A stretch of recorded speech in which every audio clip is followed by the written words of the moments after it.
Hi everybody, it's wonderful to be back. Today I want to take another step in creating our Swift HTML package.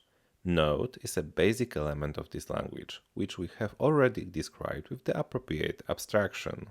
As its core, HTML is a system of tags that structure web content.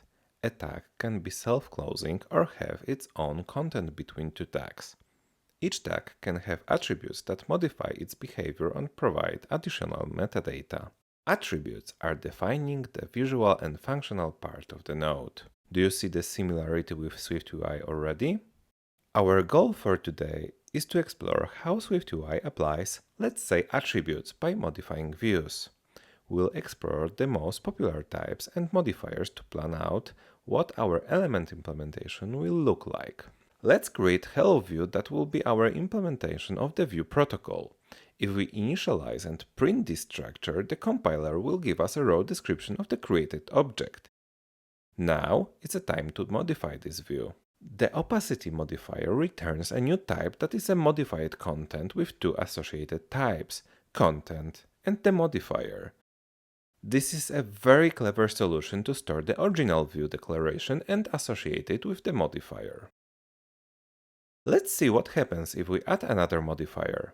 Adding paddings created a new type modified content which contains the previous type modified content containing the first modifier and our Hello view. Adding the background modifier wrap our previous type into again a new modified content type. Using the parameter preview we can dig a little bit deeper.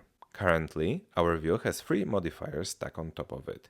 It's a background style modifier, padding layout and opacity effect. All types have underscores in their names, which clearly indicates that this is a private API. Each of these modifiers has a very specific action. However, if we check how the onAppear modifier works, we will see that the appearance action modifier type already contains properties for the appear and disappear action. Another good example is the ID modifier, which returns an ID view type with content and ID as a parameters. The tag modifier, however, is more complicated and would require in-depth analytics. Let's make the bold text.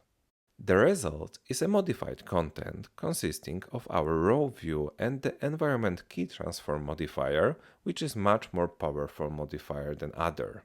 It is worth noting that after modifying a view, we lose access to its body. Modified content inherits from the view, but the associated type body is defined as never, so we are getting a fatal error on the build. Okay, now we've explored our custom view. Let's see how SwiftUI components types work. Text is probably the most commonly used type in SwiftUI. However, few people know that it consists of two parameters, storage and modifiers. Both of them are inaccessible due to the package protection level. It is the same solution that we had done by the system programming interface in our package. The storage parameter is responsible for the source of getting the final version of the string. By default, SwiftUI uses the localized text storage type. However, if we declare text with a value of verbatim, storage will be replaced with another value. The modifier's array parameter stores value that's styling the text. If we want to bold the font or change its style, this collection will store our changes. Text contains its own modifiers, which are directly declared in the extension.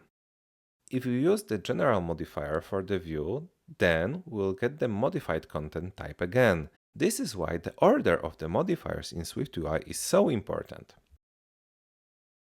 A similar situation occurs with the image component. Shape, on the other hand, has its own set of specific wrapping types that describe shape modifications. Modifiers, although simple to use, are very extensive and complicated subject. Today I want to start the process of implementing SwiftUI style modifiers in Swift HTML. An element is a specific type of node in HTML. That's why we will create a special protocol for it, which will also allow us to implement a default tags declaration. So we declare a new protocol element that inherits from the node. This protocol will contain one parameter tag of the type string. As I mentioned, there are two types of the tags. Those that have their own content and those that don't. The first case will be described by the extension. in which we'll declare a default value for the tag variable. For convenience, it will be the type name written in lowercase letters. The description will contain an opening tag, body content, and closing tag, where the tag name will come from a previously declared dependency. We will create another extension for the element that will be implemented only when the associated type body takes the never type. This means that the description value will return one tag that also closes itself at the end. We will also add a body declaration that excludes the possibility of using this variable by other modules. How does this abstraction work in the practice? Let's create two structures representing a paragraph and an image in HTML.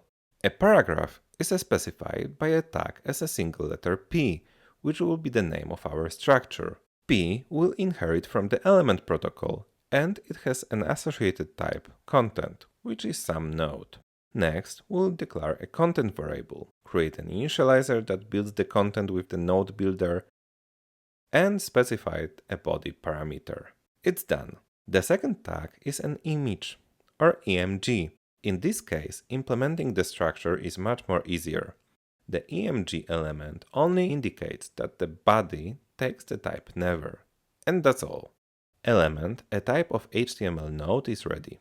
We will extend it in the future to include attributes, which are also a specific type of node. They appear only in the elements and carry key value information that modifies the elements. Designing code in the way that allows you to develop next features is a key skill for every senior developer. So, in the next episode, we'll take care about the comfortable work with our library. Stay warm and see you soon. Bye!